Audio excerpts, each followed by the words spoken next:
Rokok tuan-tuan, siapa pernah semak? Siapa pernah semak rokok tuan-tuan? Rokok ni dia paling sempurna.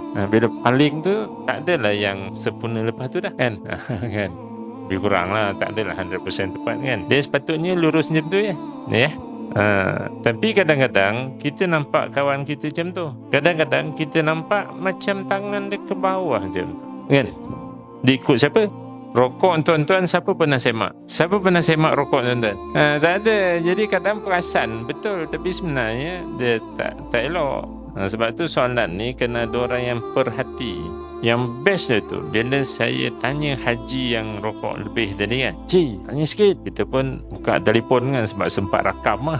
Kan dia, "Haji rokok ni berlebih." Macam tu kan sebab apa? Berlebih haji. Yang best dia tu dia boleh jawab, bukan ke lebih pahala Ustaz. Itu yang menarik perhatian kan. Dia kata, "Ji, mana ada lebih pahala Ji? Makruh Ji." Cuba sambung baca. Kerana ittiba. Sambung baca. Tunduk lebih tu bukan dapat lebih pahala. Dia makruh.